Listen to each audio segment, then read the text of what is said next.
Esse episódio do Fora da Política Não Há Salvação vai tratar da guerra cultural do bolsonarismo. E para isso, nós temos um convidado super especial, que é o João César de Castro Rocha. Ele é professor titular de literatura comparada na UERJ, a Universidade Estadual do Rio de Janeiro, e é doutor em literatura comparada pela Universidade de Stanford, nos Estados Unidos.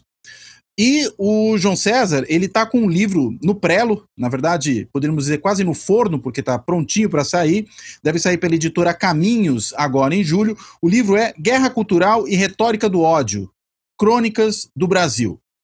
E o João trata nesse livro justamente do tema do programa de hoje, que é essa discussão de como as guerras culturais não só ocorrem no Brasil, mas particularmente ocorrem, em especial, no governo Bolsonaro. E ele tem uma pesquisa original, foi buscar um documento importante do período da ditadura militar, que é, em boa medida, a principal referência para pensar esse problema, que é o Orville, ou Livro ao Contrário, um documento preparado pelo general Leônidas Pires Gonçalves, que foi ministro do Exército do governo Sarney, e que, naquele momento, elabora o que seria uma resposta para o livro Brasil Nunca Mais, aquele produzido pela Arquidiocese de São Paulo, né, junto também com a Igreja Evangélica e com o Rabino Henri Sobel, na época, para apresentar os crimes da ditadura militar, as torturas, os desaparecimentos. E o Orville teria sido uma tentativa de resposta a isso. Só que mais apenas do que apresentar, digamos, uma leitura contrária e outros aspectos, ou o outro lado da moeda, o que teriam sido as barbaridades produzidas pelos guerrilheiros de esquerda, né, pela luta armada, o Orville também traz junto consigo uma espécie de doutrina a respeito da política brasileira. Enfim, são esses temas que vão servir de base aqui para a nossa discussão. Eu quero dar as boas-vindas para o João e pedir, João, se você quiser já falar um pouquinho do seu livro que está para sair e qual é o ponto central dele, daí a gente emenda o resto da conversa. Perfeito, Cláudio. Muito obrigado pelo convite. Uma alegria grande dialogar com você. Acompanho seu trabalho já há bastante tempo e eu acho que cada vez mais nós precisamos ocupar as redes sociais com conteúdo, com uma ética do diálogo e superar de vez a retórica do ódio que se tornou a linguagem dominante das redes sociais no Brasil. Mas vamos lá. O livro, a sua síntese foi muito precisa. O meu livro tem, Cláudio, um limite muito claro. E eu sou sempre o primeiro a reconhecer os meus limites. É que eu estou trabalhando com a ideia de que a guerra cultural bolsonarista ela tem alguns elementos próprios que são intrinsecamente associados ao contexto brasileiro e esses elementos têm sido sistematicamente negligenciados por uma série de estudos. E são estudos muito inspiradores, estudos muito importantes, que realizam de maneira correta e bastante aguda uma relação entre os elementos da guerra cultural norte-americana e europeia, que dominam o mundo nos últimos 20 anos, e que são elementos que foram fundamentais para a ascensão da direita e da extrema-direita em todo o mundo, e associam também as técnicas utilizadas nas guerras culturais, que são todas técnicas associadas ao universo digital e às redes sociais. Dessa forma, nós ficamos muitas vezes na análise da guerra cultural bolsonarista buscando paralelos que são corretos, mas que me parece que não nos permitem realmente compreender a especificidade do bolsonarismo, da guerra cultural levada adiante neste governo e, sobretudo, não nos permitem antever as consequências que eu considero realmente funestas e mais perigosas para a democracia do que a própria ditadura militar instaurada com o golpe militar de 64. Eu sei que dizer isso parece surpreendente, mas eu espero surpreendê-lo ainda mais ao longo dessa conversa, porque a razão pela qual eu decidi escrever este livro é uma angústia muito grande ao perceber que os meus pares parecem não entender de fato o que significa a guerra cultural bolsonarista. E por que você acha, João, que ela é mais perigosa até do que a ditadura militar de 64? Onde é que você vê esse risco maior? Vamos lá, então. Se eu estiver certo na minha hipótese, a guerra cultural bolsonarista ela tem muito pouco a ver com o conceito usual de guerra cultural. A ideia de uma guerra cultural nestes termos foi expressa da maneira a mais clara possível num famoso livro de 1991 do James Davison Hunter, cujo título é Culture Wars, As Guerras da Cultura. E o subtítulo é A Batalha para Definir a América, The Struggle to Define America. E a batalha para definir a América circulava num eixo que envolvia família, política, arte e a justiça. É quase que uma espécie de retrato falado do Ministério da Damares Alves. Então, essa noção de uma guerra cultural que gira em torno de uma agenda conservadora e da recusa de comportamentos progressistas é algo que acontece desde final dos anos 80, avança nos anos 90 e foi fundamental para pavimentar a ascensão da extrema-direita no mundo todo.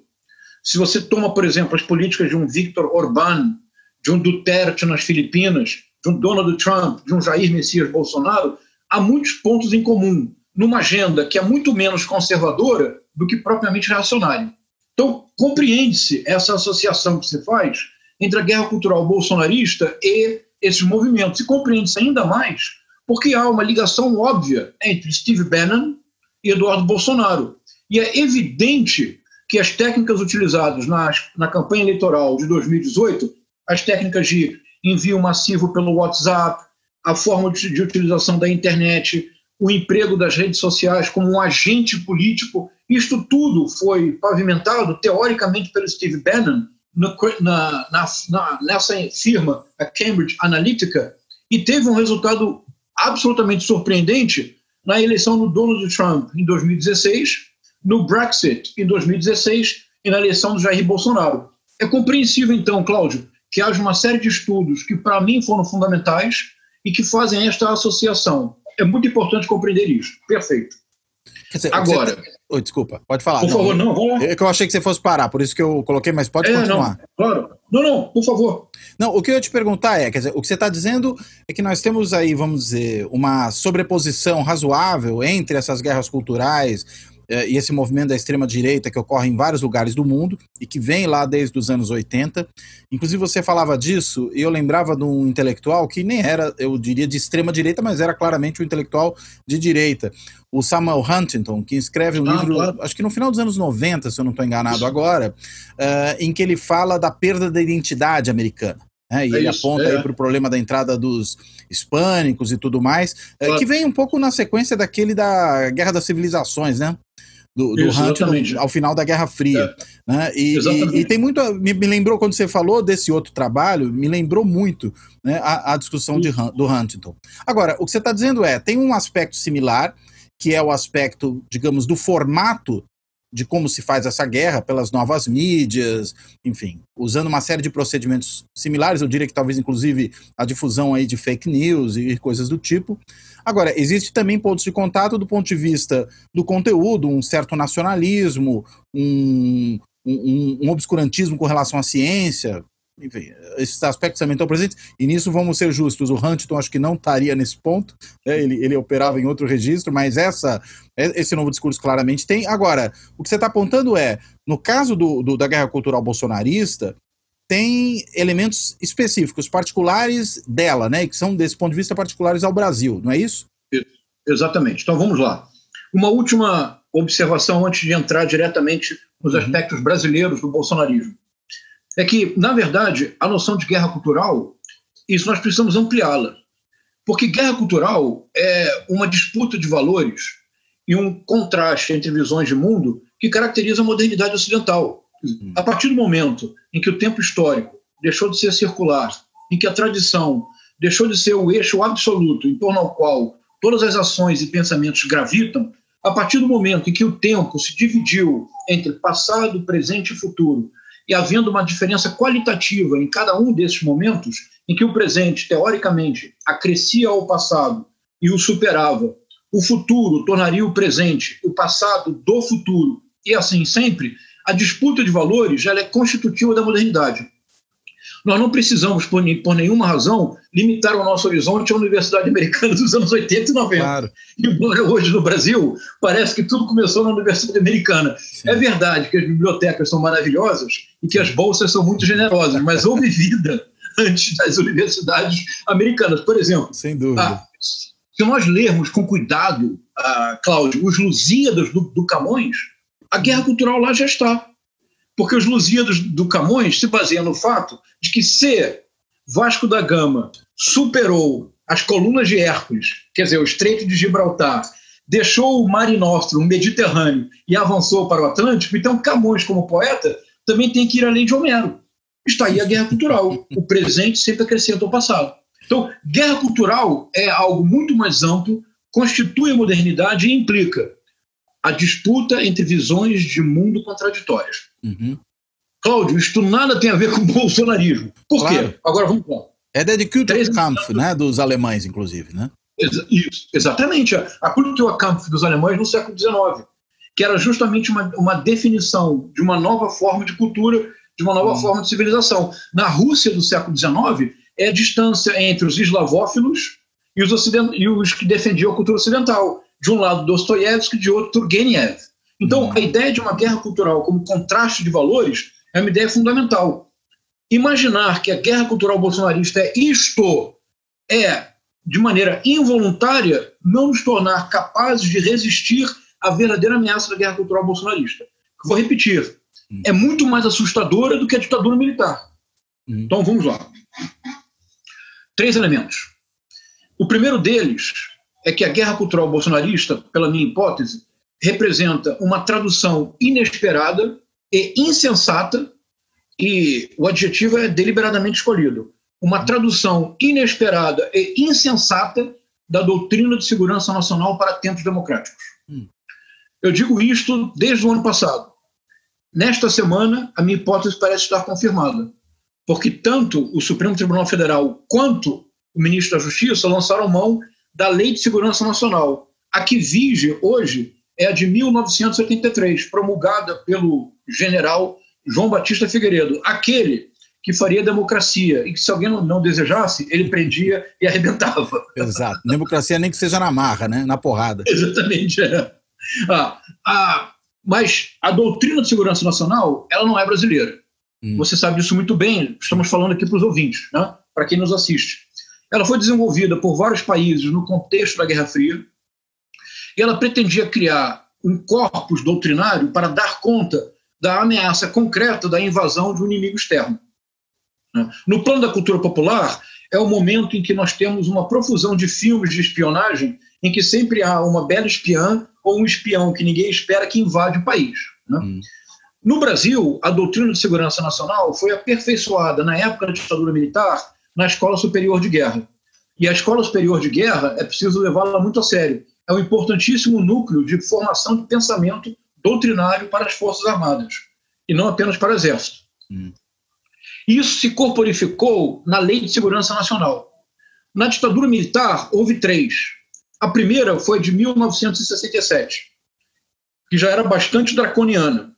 A segunda, a que permaneceu vigente de 1969 a 1983, Cláudio, é uma lei que quem nos assiste agora pode ir no site do Senado Federal e baixar a lei e lê-la. Não são muitas páginas. Eu me dei o trabalho de contar. O substantivo morte aparece na Lei de Segurança Nacional de 1969 32 vezes. Nossa! A Lei de Segurança Nacional de 1969 reestabeleceu no país a pena de morte, em 3 artigos, cuja a pena mínima era prisão perpétua. Pena máxima, pena de morte. E houve casos no Brasil de pena de morte que foram comutadas em prisão perpétua. 1969. Portanto, no Brasil, entre 1969 e 1983, houve legalmente a pena de morte. Como foi a adaptação feita no Brasil da doutrina de segurança nacional? A doutrina de segurança nacional tem um objetivo e um corolário de ferro. O objetivo, como se tratava inicialmente da Guerra Fria, portanto, da disputa entre potências, era a identificação do inimigo externo. Uma vez identificado, o corolário necessário, a sua eliminação. Isso se baseava no guerra, né? Justamente. Isso se baseava, Cláudio, no direito público internacional, que tem o princípio da conservação. Se um país for ameaçado ou estiver na iminência de uma ameaça séria por uma potência estrangeira, ele tem o direito legal, internacionalmente reconhecido, de lançar mão dos meios necessários para repelir a ameaça. Isto é, o direito de conservação é o princípio da legítima defesa aplicado às nações. Porque é o inimigo externo. O que fez a doutrina de segurança nacional no Brasil durante a ditadura militar? Adaptou a noção de inimigo externo para inimigo interno. O subversivo tornou-se, nos termos da Lei de Segurança Nacional, inimigo interno. Portanto, ele podia ser eliminado. Essa é uma característica da ditadura militar brasileira que você não encontra paralelos com facilidade em outras ditaduras do período, que era, e provavelmente isso de distração positivista, que era uma autêntica obsessão legalista. Todas as ações arbitrárias da ditadura militar conheceram atos institucionais que procuravam dar um verniz de legalidade. Por exemplo, a extinção do habeas corpus, que permitia que qualquer pessoa fosse presa por um período longo, de até 45 dias, incomunicável, sem direito a constituir advogado, sem direito sequer a dar um telefonema para a família. E nós sabemos, Cláudio, que nesses longos períodos, as pessoas eram torturadas, muitas vezes mortas e algumas vezes o corpo desaparecido. Agora, essa ação totalmente arbitrária e inconstitucional teve um verniz de legalidade dado pelo ato institucional número 5. Então, a doutrina de segurança nacional, ela deu um corpus doutrinário para a ideia de que, uma vez identificado o inimigo interno, ele poderia ser eliminado.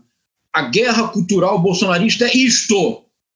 Quando o Paulo Guedes, naquela fatídica reunião, tem a desfaçatez de dizer, está gravado, diz o Paulo Guedes, eles acham que nós estamos distraídos, mas é neste momento que nós colocamos a granada no bolso do inimigo. Cláudio, o meu trabalho tem me permitido, se você não vai acreditar no que eu vou dizer agora, eu sou capaz hoje em dia de ler os tweets involuntariamente dadaístas do Carlos Bolsonaro e traduzi-los para uma lógica própria, que é a lógica da doutrina de segurança nacional. Mas já falei muito. Você é o intérprete dos hieroglifos do Carlos Bolsonaro, porque não é qualquer um que consegue entender. Ontem mesmo, eu sou o Julião do Brasil contemporâneo, não é isso? Pois é, eu tentei entender o que ele quis dizer nos últimos tweets aí e confesso que eu não sabia exatamente. Quando ele fala do Moro. Eu não traduzo para você. Ah, é? Porque eu não sabia se ele estava falando de que o Moro começou tudo isso quando saiu do governo, ou se o Moro começou tudo isso quando mandou prender o Lula. Enfim, era impossível descobrir exatamente do que ele estava falando. Ele realmente tem um linguajar muito próprio. Eu explico. Vamos falar? Vamos fazer. Então, o primeiro ponto, a doutrina de segurança nacional, que é draconiana, identificação do inimigo. Não há doutrina de segurança nacional se não houver um inimigo para ser identificado. E uma vez identificado, ele deve ser eliminado. Por enquanto, guarde isso só, por favor. Eu vou depois mostrar como é que isso funciona no governo Bolsonaro. E não há paralelo nas guerras culturais de outros países. Segundo ponto, e agora eu vou explicar, isso é mania de professor. Vamos conversar e ver se nós entendemos o que você acabou de dizer no tweet do Carlos Bolsonaro. Eu creio que é possível. Vamos lá. Eu só não consigo acertar os números da Mega Sena. Mas nem ele. Segundo ponto. E você, na sua síntese, Cláudio, você foi absolutamente correto. Eu posso ser bastante sintético. O Brasil Nunca Mais foi um livro que provocou um trauma nas Forças Armadas brasileiras. Porque o Brasil Nunca Mais, e vale a pena recuperar brevemente como é que ele foi escrito. Em 1979, com o princípio mais ativo da redemocratização, alguns advogados, entre eles o Luiz Eduardo Greenhalgh, os advogados tiveram acesso aos processos dos presos políticos para defendê-los, porque houve anistia. Então era preciso ter acesso aos documentos para poder solicitar ou não a revogação de prisões. Então, os advogados tiveram acesso em Brasília, no Superior Tribunal Militar, aos processos. Processos estes, Cláudios, instruídos pela Justiça Militar. Qual foi o choque que eles tiveram? Quando eles começaram a folhear os processos, nos processos instruídos pela Justiça Militar, os presos políticos, diante dos generais, dos juízes militares, diziam: eu só fiz esta declaração porque eu fui torturado. E quando o juiz militar dizia: como não há tortura no Brasil? Ele dizia: não, me colocaram no pau de arara, eu recebi choques, fizeram afogamentos, ameaçaram. Em outras palavras, o Brasil Nunca Mais, ele tem uma importância metodológica que nós somente não reconhecemos porque nós não somos capazes de imaginar que brasileiro pode dar contribuição teórica e metodológica. Do ponto de vista dos estudos associados, por exemplo, ao Holocausto, o Brasil Nunca Mais, metodologicamente, deveria ser conhecido e estudado no mundo inteiro. Porque o que o Brasil Nunca Mais fez é uma compilação dos testemunhos de vítimas da tortura e das arbitrariedades, mas estes testemunhos não foram feitos post facto pelos torturados, nem foram angariados por uma ONG de esquerda. Não. Estão todos constam dos autos dos processos instruídos pelos próprios militares. Ou seja, as torturas que estão descritas no Brasil Nunca Mais são torturas que estão configuradas nos processos que foram instruídos pelos militares. Ou seja, é uma prova incontestável. O Otelo e o nosso querido Mouro Otelo, desesperado na peça, exigia para o Iago: I want ocular proof. Eu quero prova ocular, eu quero ver com os meus olhos, que é o que quer dizer a palavra evidência. Evidência em latim é ver. Ora, os processos militares, as 6.000 páginas coletadas pelos advogados dos presos políticos, são a prova ocular que o Otelo tanto desejava. É uma mancha irreparável na reputação das Forças Armadas. E é por isso que fez o Exército tanto, né? Exatamente. Ainda hoje, que seja possível que nós tenhamos um presidente e um vice-presidente que tenham a coragem de fazer uma homenagem a um dos piores torturadores da história da humanidade, Carlos Alberto Brilhante Ustra. Vou repetir para que fique configurado: um dos piores torturadores da história da humanidade. Um homem cujas torturas eu não descreverei, porque não há motivo para isso. Mas nós todos sabemos que tenhamos um presidente e um vice-presidente que tenham a desfaçatez de elogiar um torturador, é pelo que eu direi agora. Então o Exército fez o Orville. A sua descrição, Cláudio, foi perfeita. Eu vou acrescentar só um ponto. Se o Brasil Nunca Mais era uma denúncia dos crimes da ditadura, o Orville, para o Exército, seria uma denúncia dos crimes da esquerda. É assim que nós sempre lemos o Orville. Até que eu me dei o trabalho de ler 2 vezes, acredite nisso, o meu lugar no céu já está assegurado. Eu me dei o trabalho de ler 2 vezes, anotando e fazendo as correspondências internas das 954 páginas do Orville, que todos podem ter acesso na internet. O livro foi publicado em 2012, com uma apresentação de quem? Do Ustra. Mas é impossível de encontrar. Eu tenho, mas é quase impossível de encontrar. Mas eu posso mandar para você depois, você pode colocar na descrição do vídeo, o facsímile da publicação feita pelo Exército. Perfeito.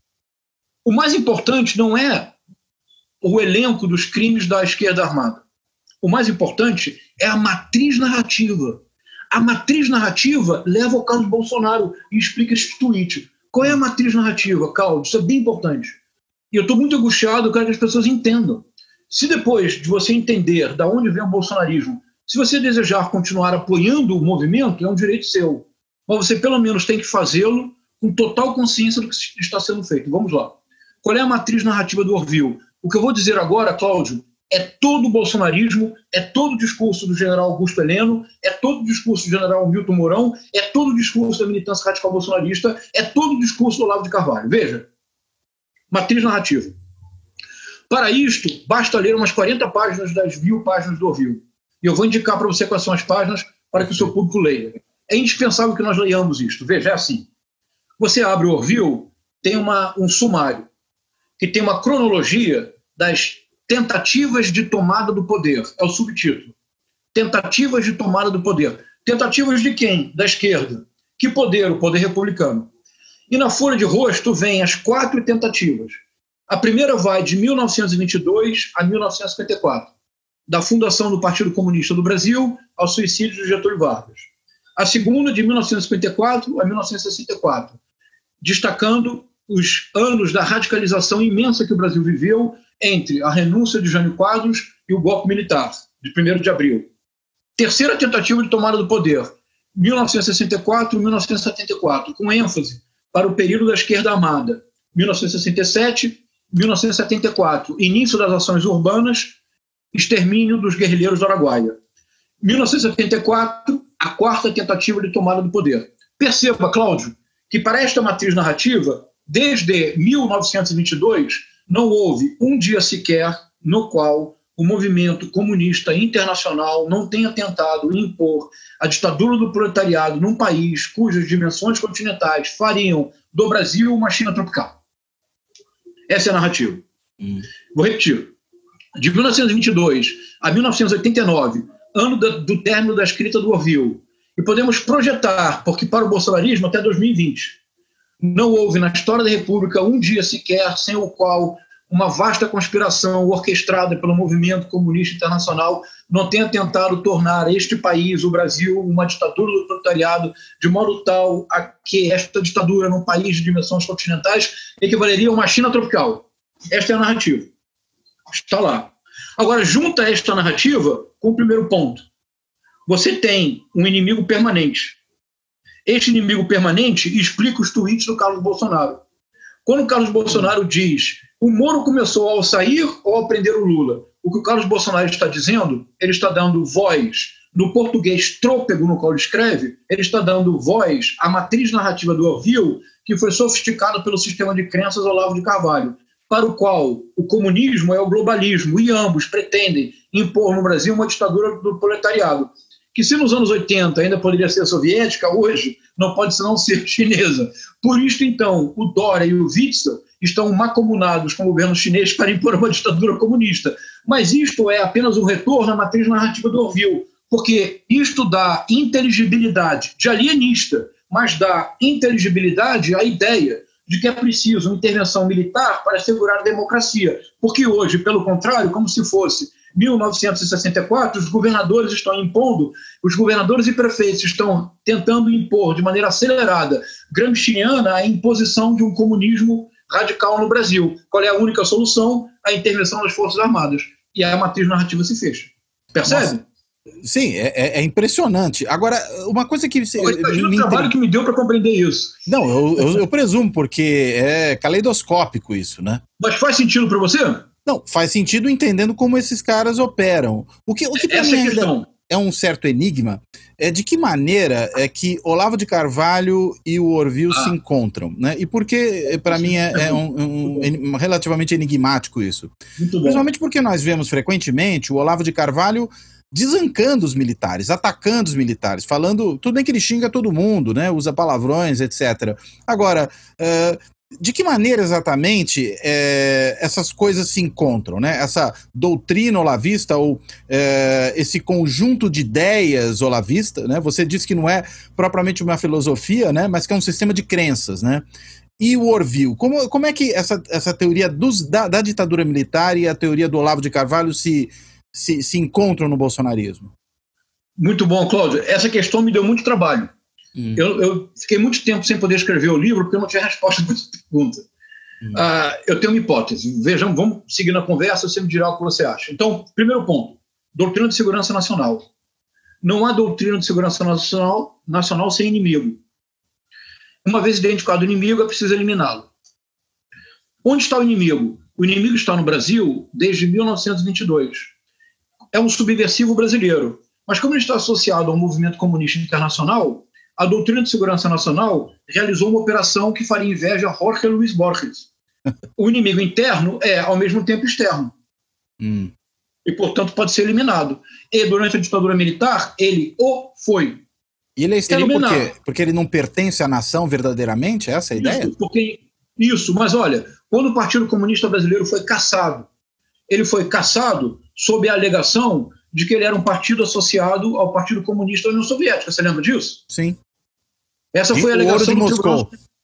É isso, o ouro de Moscou. Foi a alegação do Tribunal Superior Eleitoral. Sim. A doutrina de segurança nacional traduz isto para a época da ditadura. Então, o inimigo interno, como é movido por interesses externos, ele é interno, externo. Ele pode ser tratado pelos ditames da doutrina de segurança nacional. A matriz narrativa explica. O inimigo é o comunismo.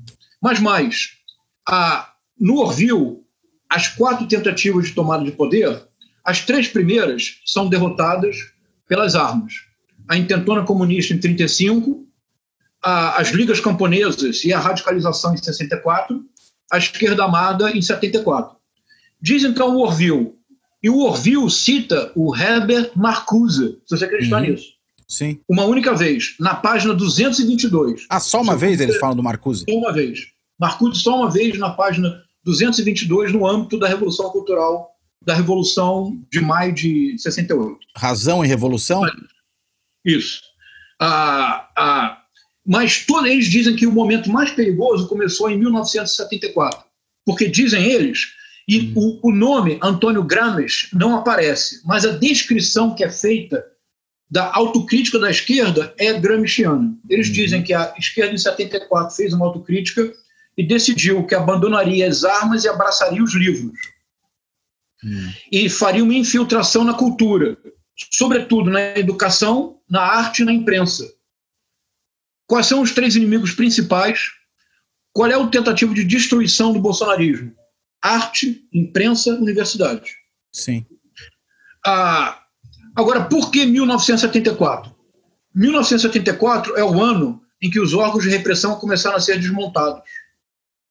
1974 é escolhido como momento central porque é uma resposta da linha dura do Exército para a linha sorbonista, a famosa divisão da ditadura militar entre a linha dura, Costa e Silva, e Sorbonne, Castelo Branco, aí Gobernador Couto e Silva.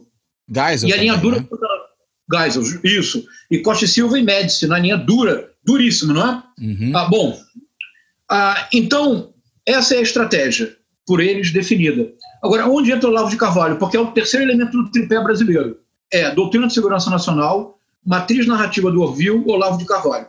Isso me deu muito trabalho, Cláudio, porque eu precisei inventar um método para ler o Olavo de Carvalho. E o método que eu decidi adotar é um método que as pessoas eu sou professor de literatura comparada, mas eu sou formado em História com uma ênfase em Antropologia. E eu trabalhei em arquivo, na Fundação Getúlio Vargas, trabalhei no CPDOC em arquivo mesmo. Então eu tenho experiência, quer dizer, eu conheço o métier. Então eu fiz uma leitura etnográfica do Olavo de Carvalho. Isto é, em nenhum momento, ao escrever sobre o Olavo de Carvalho ou falar sobre ele, você não me escutará nunca fazer críticas de caráter pessoal ou pejorativas. Não há essa possibilidade. Eu deixo isso para ele. A minha leitura foi etnográfica. Eu tomei a trilogia do Olavo de Carvalho como objeto principal, que é um livro publicado em 1994, A Nova Era e a Revolução Cultural. O segundo livro, publicado no ano seguinte, O Jardim das Aflições. O terceiro livro, O Imbecil Coletivo, de 1996. E eu submeti esses três livros a uma leitura etnográfica. Ou seja, em nenhum momento me preocupei em contestar o conteúdo das afirmações. Eu tomei os livros como sendo uma autodeclaração. O que eu fiz é que eu esquadrinhei os três livros e descobri os três eixos de força de cada livro e compreendendo como que eles se articulam. E isso montou um sistema de crenças. Boa parte do que parece ininteligível no cenário contemporâneo brasileiro, você consegue remontar o sistema de crença ao Olavo de Carvalho. E eu fiz descobertas incríveis. Por exemplo, mas, Cláudio, me interrompa, tá? Por favor. Não, tá muito interessante. Por favor, prossiga. Em março de 2015, nós fomos apresentados a uma frase que, na verdade, era uma senha para um sistema de crenças, que eu creio que eu finalmente consegui entender. E eu quero muito dividir essa hipótese com a sociedade. Porque, de novo, se a minha hipótese fizer sentido, o bolsonarismo se torna ainda mais aceitável do que ele já é. Mas aceitável? Ainda mais inaceitável. Inaceitável. Tá. Ainda mais inaceitável. Então vamos lá. Em março de 2015, as pessoas usaram as manifestações multitudinárias. Foram as maiores manifestações da história política brasileira. As manifestações de 2015 e 2016, organizadas pela direita e pela extrema-direita. Precisamos ter uma honestidade intelectual para reconhecê-lo. Foram maiores que as das diretas já. Milhões e milhões e milhões no país inteiro. Havia uma frase, Olavo tem razão. Eu tomei essa frase como um índice antropológico. Comecei a pesquisar. Descobri algo que eu acho que eu sou o primeiro a revelar. É que existe, na direita e na extrema-direita, um subgênero musical, que eu chamei de Olavo tem razão. Houve uma marchinha de carnaval, composta por uma dupla de publicitários em Curitiba, chamado Os Reaças. Bom, de Curitiba, de onde mais, não é, Cláudio? Lugar perfeito para surgimento desse tipo de coisa, né? Uma marchinha de carnaval chamada Olavo tem razão. Ah, a marcha tem esse nome. E os Reaças não são uma banda de rock, apesar do nome que a gente imaginaria. Eles são ecléticos, eles fazem de tudo um pouco. Eles compuseram, por exemplo, o hino do impeachment. Você sabia que o hino tem um impeachment? Quer dizer, que o impeachment tem um hino? Não sabia, é deles.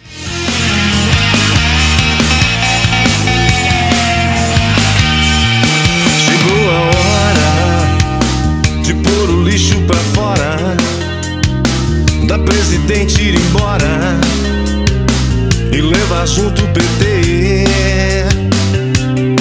Chegou a hora, não pode ter mais demora. É o Brasil que implora pra gente não se render.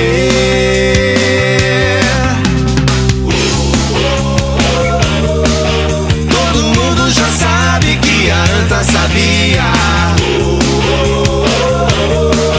que o Molusco mandava e ela obedecia. Impeachment, não tem como fugir. Impeachment, pede pra sair. E a frase, o hino foi cantado a plenos pulmões por milhões de pessoas em todo o Brasil. Cláudio, como é que nós nunca nos demos conta? A minha hipótese é que a ascensão da direita no Brasil, ela principiou como um movimento subterrâneo a partir do Orville e se manteve subterrâneo até que explodiu a partir do momento em que, de maneira legítima e democrática, um partido de esquerda ganhou 4 eleições presidenciais. A minha hipótese é que, a partir do Orville, a partir da explosão do Brasil Nunca Mais, começou a se organizar na sociedade brasileira um movimento subterrâneo de direita. Subterrâneo mesmo, Cláudio. O Orville, quando estava pronto, em 1989, o general Leônidas Pires Gonçalves levou o documento para o José Sarney para que ele fosse transformado em livro. O José Sarney vetou a publicação. 15 cópias datiloscritas foram preparadas. E essas cópias, como um santo graal da extrema-direita, circulava na casa de generais ou de militantes de extrema-direita.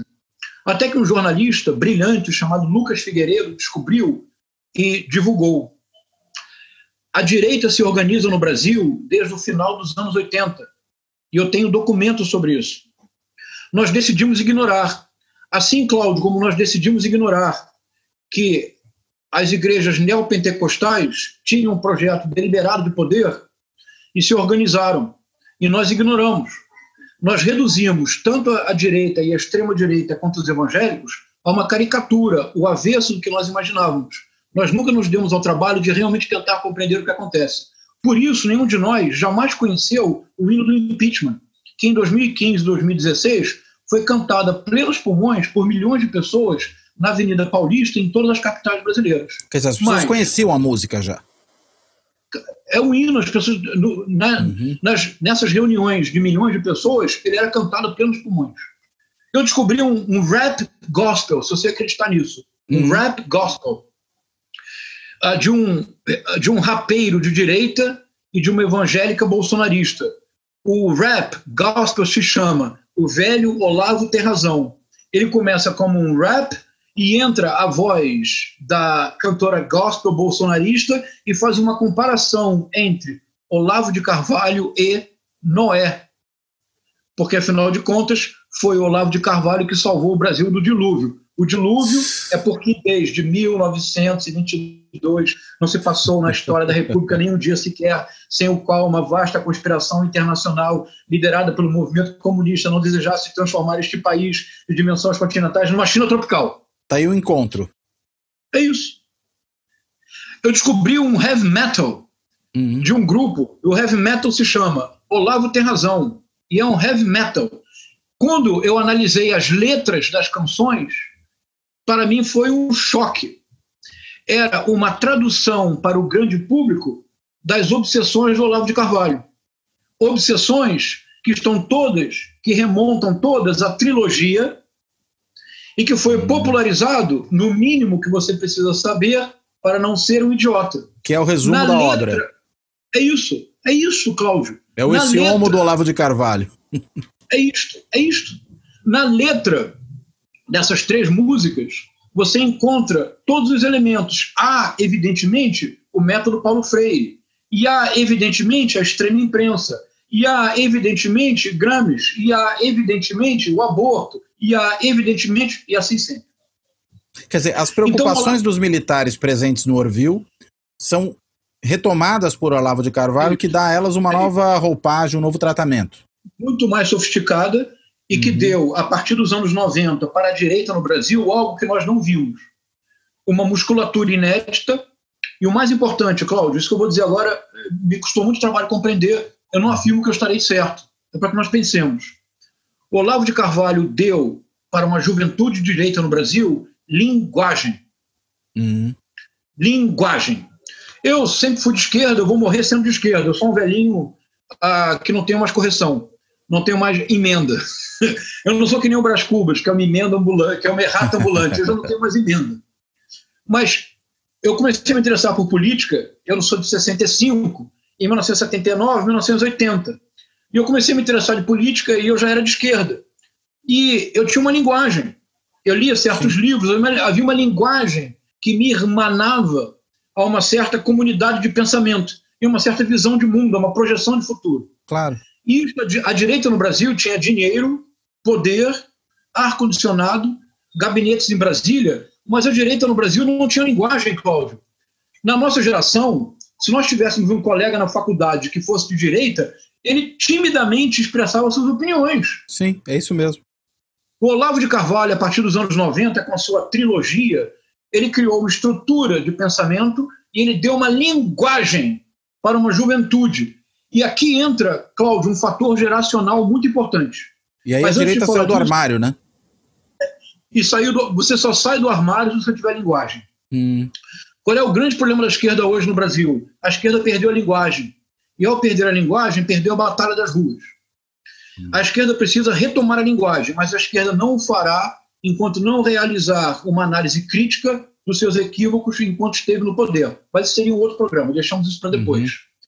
O que eu estou tentando fazer é descrever a linguagem da direita. Quem quiser continuar apoiando o Jair Messias Bolsonaro tem direito. E eu não vou estigmatizar, mas a pessoa terá que fazê-lo com consciência que o bolsonarismo é o primeiro movimento político da história brasileira que tem como combustível quase único o ódio e que o bolsonarismo implica uma tradução insensata da doutrina de segurança nacional em tempos democráticos, o que quer dizer que, já que você não pode eliminar fisicamente os indivíduos, você elimina as instituições, que o bolsonarismo não tem projeto de governo, tem apenas projeto de destruição das instituições que estão descritas no Orville, e que o bolsonarismo é um movimento revanchista, ressentido, revisionista, que nega que neste país houve, durante 10 anos pelo menos, a tortura praticada como política de Estado. E que neste país as Forças Armadas prenderam, torturaram e desapareceram corpos. Veja, Cláudio, mas aqui nós temos que ser intelectualmente honestos. Houve uma esquerda armada no Brasil, houve guerrilha. Os combatentes de esquerda que foram mortos em combate, eu não atribuo isto à culpa do Exército. Se eu sou um combatente de esquerda, se eu sou um guerrilheiro e eu faço uma ação armada, se eu mato ou morro, faz parte da ação. Isso tem que ser dito com honestidade intelectual. Agora, você ser preso e você estar nas dependências do Estado como prisioneiro, ser torturado barbaramente, como, por exemplo, Eduardo Leite, vulgo Bacuri, um dos mais valentes guerrilheiros que esse país já conheceu, que foi torturado durante mais de 100 dias por pura vingança. Durante mais de 100 dias ele foi torturado. Quando houve o último sequestro, o sequestro do embaixador suíço, ele foi assassinado a sangue frio para que não constasse, porque o nome dele constava como o primeiro a ser resgatado. As Forças Armadas precisam reconhecer a sua culpa histórica dos que foram torturados nas dependências das Forças Armadas, torturados, mortos e assassinados, e desaparecidos os corpos. Que nós tenhamos hoje, que o bolsonarismo negue esta realidade. Você quer apoiar o Bolsonaro? Ótimo, continue apoiando, mas saiba que você está apoiando alguém que defende a tortura, e que a tortura é um crime de lesa humanidade imprescritível. Então, nós precisamos dar linguagem. Então, desculpa, foi uma digressão. Deixa eu retomar o ponto da linguagem, isso é bem importante. Se o meu trabalho tiver alguma validade, Cláudio, nós começaríamos a compreender como que a retórica do ódio, que é a tradução da doutrina de segurança nacional para o dia a dia, e que foi uma invenção do Olavo de Carvalho, como esta retórica do ódio é hoje o maior impedimento para que nós voltemos a ter a possibilidade de um país. Todos nós assistimos, eu vou citar 2 cenas, todos nós assistimos a uma cena que nos horrorizou, e eu vou tentar dar a inteligibilidade da cena. Todos nós assistimos uma cena que nos horrorizou. Em Brasília, de maneira pacífica, profissionais da saúde, com uma cruz negra, na Praça dos Três Poderes, fazem um protesto pacífico para chamar a atenção das autoridades da precariedade dos profissionais da saúde em meio a esta peste. E não falemos em pandemia, é uma peste, usemos o termo correto. É uma peste como a peste negra na Idade Média, é uma peste. É isso que nós estamos enfrentando. Usemos as palavras corretas. Este governo é da extrema-direita. O que enfrentamos é uma peste. Aparece um senhor que depois descobrimos que ou continua sendo ou foi funcionário do Ministério da Damares Alves.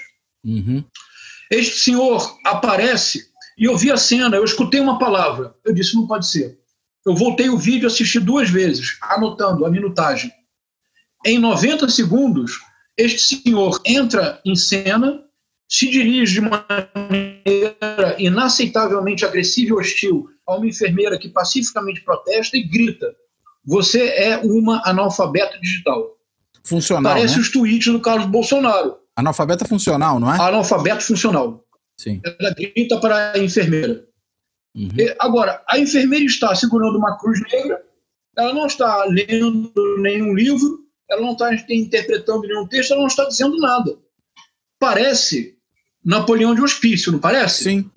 Não é, Quando não. ele tirou isso, né? É como os tweets do Olavo de Carvalho. No sistema de crenças Olavo de Carvalho, a matriz do Orville é sofisticada com alguns elementos. Primeiro ponto, a educação brasileira entrou em crise porque é uma doutrinação com base no método Paulo Freire. E isso é reproduzido hoje em dia por uma produtora de audiovisual muito poderosa chamada Brasil Paralelo, que tem como principal função difundir em linguagem audiovisual o sistema de crença Olavo de Carvalho. Eu sou capaz de analisar os filmes e mostrar para você onde está o sistema de crença Olavo de Carvalho. Vou dar apenas um exemplo daqui a pouco, mas analfabetismo funcional é uma senha que conduz ao coração do sistema Olavo de Carvalho. Se você lê o Olavo de Carvalho e você não concorda, ele diz que você é analfabeto funcional. Se você não é analfabeto funcional, você é desonesto intelectualmente. E você o é porque você é de esquerda. E quem é comunista só merece o desprezo. E se você entra em diálogo com um comunista, você de imediato já perdeu o diálogo, porque o comunista sempre acusará você do que ele faz e xingará você do que ele é. Estão me acompanhando? Sim. E isso quer dizer... Vem aquele decálogo fake do Lenin, né? Mas olha, que é fake. É fake. Mas isso acontece porque o movimento comunista internacional, depois da queda do Muro de Berlim e do colapso da União Soviética, não se tornou mais fraco. Pelo contrário, tornou-se muito mais forte. Porque agora o movimento comunista internacional, todo ele, desistiu das armas, apenas quer os livros. Porque agora a KGB adotou o Gramsci. Isso está escrito no livro Jardim das Aflições. Está escrito que a KGB adotou Gramsci. Então, se você começar a ler os tweets do Carlos Bolsonaro e essas declarações insanas que povoam as redes sociais e que dão linguagem, estrutura de pensamento e argumentação retórica para toda uma militância, isto é o sistema de crenças Olavo de Carvalho, que eu sou capaz de descrever sem fazer uma única crítica ao próprio. Simplesmente a minha estratégia é ler o livro e expor as suas vísceras. E eu faço isso, Cláudio, não conte para ninguém, com um certo requinte de crueldade, porque eu faço adotando a estratégia do Walter Benjamin. Você sabe que o grande sonho do Walter Benjamin era compor um enorme livro no qual não houvesse uma única palavra sua. Seria um livro, o famoso livro das passagens, das Passagenwerk, que seria um livro composto de citações. Seria como uma espécie de livro-cinema, cuja montagem ficaria a cargo do leitor. No livro que está saindo agora, eu tenho um capítulo no qual há longas passagens do Olavo de Carvalho. Eu apenas enumero as passagens de diversos livros. O leitor fará a montagem e o leitor compreenderá de onde vem o sistema de crenças. Por que isso é importante, Cláudio? Falo isso e paro. Porque isso é fundamental agora, Cláudio. Nós nos perguntamos, mas como é possível que ainda haja bolsonarista que mesmo depois desta terrível infelicidade pela qual o Brasil passa agora, Cláudio? Porque qual é a razão pela qual fora da política nada se salva? E qual é a razão pela qual nós estamos aqui agora falando de política, Cláudio? Porque para nós política não é uma questão de poder. Política é uma reflexão sobre a polis. Exato. Porque em última instância o que nos interessa é que na medida do possível os homens sejam felizes. Os homens e mulheres, cada um a seu modo, tenham liberdade para ser o que desejam. É isso que nos interessa na política. É o meio de assegurar a expansão dos nossos universos. Esse sistema de crenças, Olavo de Carvalho, ele é tão poderoso porque um sistema de crenças ele não é contestável racionalmente. Um sistema de crenças se define por uma extraordinária coesão interna. Então, desde 1922 não se passou um dia no Brasil sem o qual... Parará. Uma vez que você aceita esse sistema de crenças, toda vez que ele é atacado desde o exterior, ele se fortalece. Porque quanto mais atacado, mais verdadeiro ele se torna. Porque os membros deste sistema de crenças confirmam a sua veracidade pelos ataques que sofrem. Qual é a estratégia que eu estou adotando? Eu não vou atacar o Olavo de Carvalho, eu vou expor o seu sistema de crenças. Ao expô-lo, todas essas sandices, por exemplo, o senhor gritar analfabeta funcional. Por exemplo, aqui em Copacabana, onde eu moro, há 10 dias atrás, aconteceu um fato que nos chocou a todos, Cláudio. Eu fiquei realmente muito abalado com o que eu vi. O das cruzes? Muito abalado mesmo. Isso, fiquei muito abalado. Uma ONG, Rima em Paz, reiterou um protesto que faz há muito tempo. Colocou cruzes negras na praia para fazer algo que precisamos nós todos fazer, que é dedicar 1 minuto da nossa compaixão a pensar com solidariedade nos familiares dos quase 45 mil mortos da peste do Covid-19. São 45 mil famílias que inesperadamente perderam um ente querido. E, Cláudio, e o número de amigos, de alunos, de colegas, estão em enorme tragédia. Nós deveríamos sempre, em algum momento dos nossos dias, parar para refletir sobre a dor dessas pessoas. Eu tenho uma irmã que é médica, e ela está na linha de frente. E eu sei exatamente a preocupação que a família toda tem para que ela esteja em saúde e esteja bem. Este senhor, um senhor de idade, que nos domingos é o salmista da sua igreja no Leblon. Aos domingos ele vai para a igreja e lê os salmos para a comunidade. Este senhor invade um campo santo, porque um cemitério, na sua origem etimológica, é um campo santo. Ainda que simbólico, né? É simbólico. É o campo no qual reverenciamos os que nos possibilitaram, Sim. Os antepassados. Sim, eu quero dizer, mesmo aquele cemitério simbólico da praia, né? Porque não era um cemitério de fato, mas era um cemitério simbolicamente. Simbolicamente é um campo santo. É uma homenagem aos que nos deixaram. É uma homenagem aos que nos possibilitaram. Bom, este senhor invade e derruba as cruzes. Um outro senhor que deu uma entrevista que me comoveu muitíssimo e que me fez entender que eu estou no caminho certo. Este senhor, o Marco Antônio, que era o pai de um menino de 25 anos, saudável, que faleceu. Este senhor se revoltou, entrou na areia e começou a recolocar as cruzes, dizendo: respeito pela minha dor. O meu filho de 25 anos faleceu. O povo está unido contra isso. Seus merda! Fala dos governadores! Agora foi do Palácio! É claro, rapaz, tem 200 milhões de habitantes. Precisa mudar de atitude. Bolsonaristas chegam no nosso protesto e retiram as nossas cruzes. Um pai que perdeu seu filho com 25 anos coloca as cruzes de volta. Um pai que perdeu seu filho com 25 anos coloca as cruzes de volta após um poiador. Você sabe dizer que eu sou comunista? Porra! Respeita a dor das pessoas! Respeitem! Tem que respeitar! Tem que respeitar! Porra!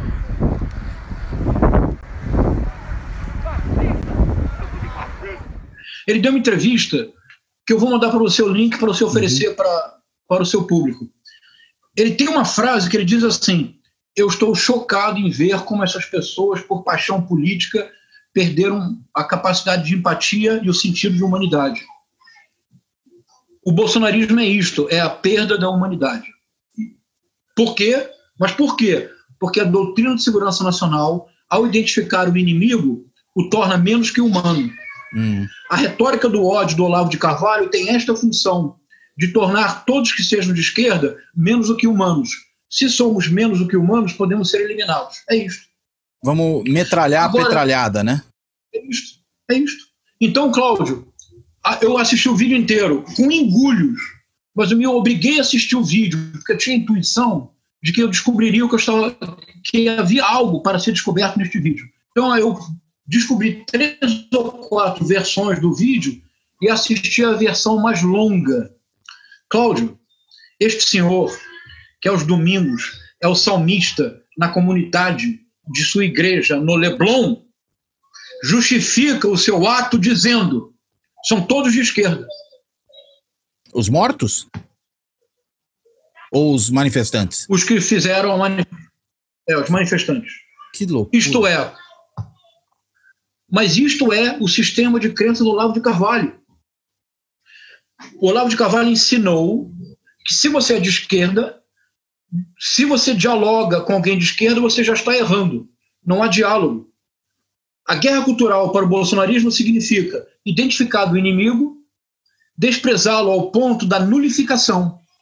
Daí a retórica do ódio do Olavo de Carvalho tem como essência o que eu chamo da desqualificação nulificadora. O outro é desqualificado a um ponto tal que, ao contrário da ética do diálogo que eu proponho, porque na ética do diálogo que eu estou propondo como linguagem para a sociedade brasileira, o outro, desde sempre, é um outro eu, cuja diferença enriquece o meu horizonte. Sim. Por exemplo, Cláudio, eu sou um cara de esquerda, mas eu leio todos os autores de direita que eu posso, eu tenho amigos que são de direita, eu dialogo, eu já fiz live com o MBL. Para mim é fundamental a ampliação do repertório, isto é, quando eu dialogo com alguém de direita, como a visão de mundo dele é muito diferente da minha, se eu abrir os meus ouvidos, eu não serei convencido por ele, mas o meu horizonte já se ampliou de imediato, porque o ângulo pelo qual ele compreende os mesmos problemas é muito diferente do meu. Então, na ética do diálogo, o outro é sempre um outro eu, e essa diferença me enriquece. A retórica do ódio ensinada pelo Olavo de Carvalho a partir da sua ida para os Estados Unidos e do seu ingresso nas redes sociais a partir de 2006, inicialmente com um programa de rádio chamado The True Outspeak, depois com seu canal no YouTube e com o curso de filosofia online, o curso online de filosofia, o COF, o Olavo de Carvalho passou 2 décadas ensinando, pregando, e eu uso a palavra cuidadosamente, a pregação do Olavo de Carvalho levou a uma doutrinação. O resultado é a retórica do ódio. Se você se der o trabalho de tentar interagir com bolsonaristas como eu faço, você decodifica muito rapidamente a retórica do ódio. A desqualificação nulificadora do outro é a base. Quando eu reduzo o outro a um nada, eu posso fazer deste outro o que eu quiser. Tanto Victor Klemperer quanto Eric Voegelin, analisando a linguagem que antecedeu a emergência do nazismo na Alemanha, eles dizem que só foi possível a eliminação física do diverso porque antes, simbolicamente, ele foi reduzido linguisticamente a um nada. Por isto o bolsonarismo é muito mais perigoso do que a ditadura militar. Quando este senhor se dá ao desplante de desrespeitar um Campo Santo, de desrespeitar a dor do que hoje são 45 mil famílias, este senhor só pode fazê-lo porque ele foi abduzido pela retórica do ódio. Último exemplo, Cláudio, para você, para o seu público procurar. Porque, veja, eu me dei o trabalho, Cláudio, de assistir incontáveis horas de vídeos dos youtubers de direita. Me ofereça pelo menos uma medalha de honra ao mérito. Ou um engove. Eu assisti um número inimaginável de documentários do Brasil Paralelo. Eu acho que eu mereço pelo menos a consideração do público. Compre meu livro. Mas me acompanha, Cláudio, isso é bem importante. Sim. No filme do Brasil Paralelo, o documentário, agora você vai entender tudo, Cláudio, olha só. O documentário se chama, preste por favor atenção no subtítulo, 1964. Subtítulo, O Brasil entre Armas e Livros.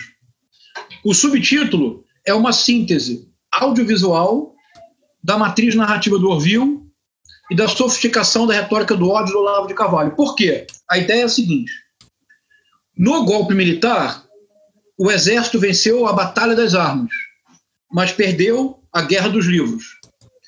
E aí retomamos o discurso conspiratório que se encontra na trilogia da década de 90 do Olavo de Carvalho, que foi fundamental porque deu linguagem para a direita. A esquerda decidiu voluntariamente abandonar as armas e dedicar-se à disputa da guerra da cultura.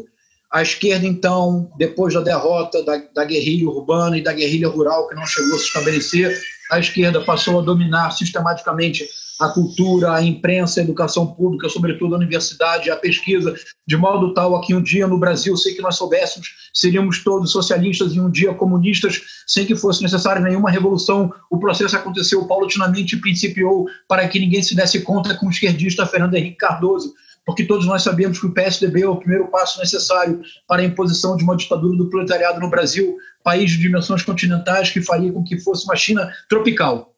Teoria da conspiração. É isto. Mas é isto mesmo. Quando o Carlos Bolsonaro faz um tweet dizendo que o Sérgio Moro ele se afastou do governo Bolsonaro ao deixar o governo ou ao prender o Lula, o que ele está dizendo é que o Fernando Henrique Cardoso é um comunista mais perigoso que o guerrilheiro das Farc, porque ele foi subliminar. O PSDB foi a forma que o movimento comunista internacional conseguiu para principiar a introduzir no Brasil de maneira clandestiniana o comunismo que hoje o João Dória e o Wilson Witzel ameaçam impor no Brasil.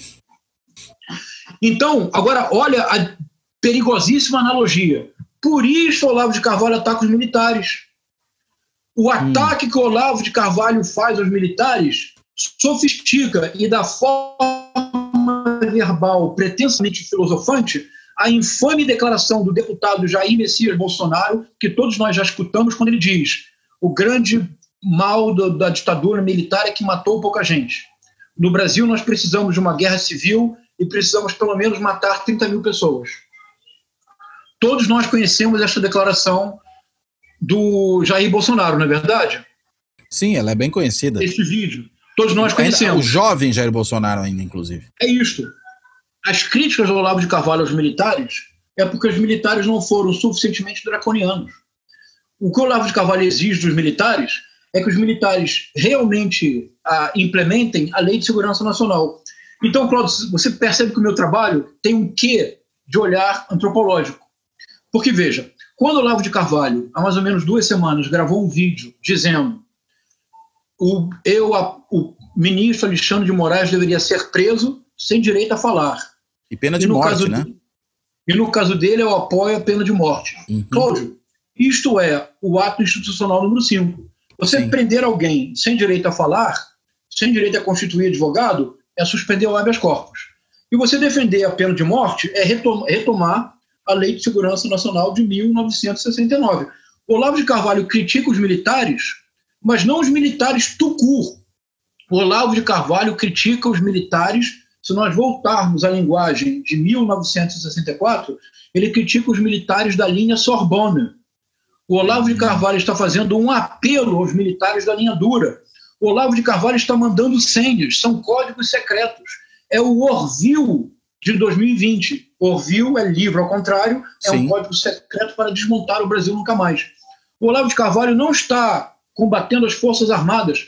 O Olavo de Carvalho está estabelecendo uma clivagem. As Forças Armadas que atrapalham são as Forças Armadas Sorbonne. Nós precisamos, em outras palavras, nós precisamos não de Castelo Branco e de Goberido Couto Silva, porque o Goberido Couto Silva, para o Olavo de Carvalho, é ele. Nós precisamos de Costa e Silva e de Emílio Garrastazu Médici. É isso que ele está dizendo. Isso permite compreender que o olavismo foi fundamental para o bolsonarismo.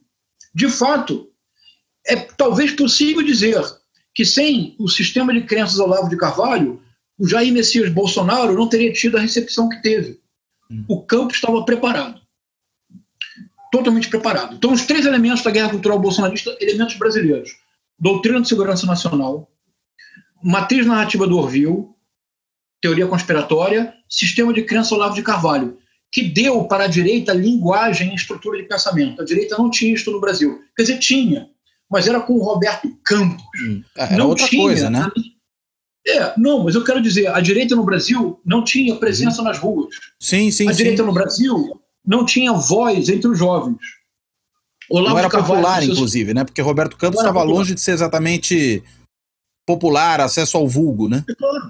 É claro. Agora, qual é a analogia deste documentário? Então, o que nós estamos falando?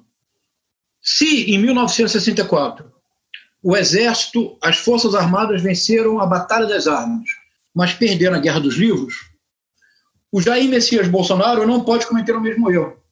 Porque o Jair Messias Bolsonaro venceu em 2018 a Batalha das Eleições. Mas a guerra é das instituições associadas à cultura, à pesquisa, à ciência, aos direitos humanos, à cidadania, ao meio ambiente. Por isso eu digo, desde março do ano passado, que o eixo do governo Bolsonaro é a guerra cultural.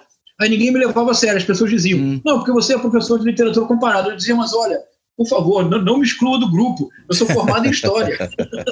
Agora, eu trabalhei com arquivo. É uma estratégia deles, você fala disso, né? Que não existe a ideia de impor valores, porque não há valores a impor, mas é uma estratégia destrutiva das instituições. É isso. Mas não faria mais sentido imaginar que eles quereriam colocar algo no lugar? Como é que se percebe isso? Ótima pergunta, Cláudio. Isso aí me custou muito trabalho. Pela matriz narrativa do Orville e pela sofisticação dada a ela, pela trilogia do Olavo de Carvalho na década de 90, as instituições foram totalmente aparelhadas através da metodologia diabólica gramsciana. Porque você sabe que para eles há 2 grandes, como diria o Guimarães Rosa, o capiroto, aquele que não se diz, o invertido, o avesso, o que não tem nome. Há 2 diabos, que é Antônio Gramsci e Paulo Freire. Foram os 2 que aparelharam todas as instituições brasileiras. Você talvez não saiba, Cláudio, mas a sua mentalidade foi formada pelo Gramsci e pelo Paulo Freire. Você sabe disso, sabe? Não, agora eu já estou informado. Se você não sabe, eu estou informando. Sim. Então, não há o que fazer. Há que destruir as instituições. Quando o Jair Bolsonaro, no primeira viagem internacional que fez, no jantar que teve na embaixada, ao seu lado, Olavo de Carvalho, à sua frente, Steve Bannon, quando ele se levanta para dar um brinde, e há vídeos, ele diz: a minha primeira tarefa é destruir.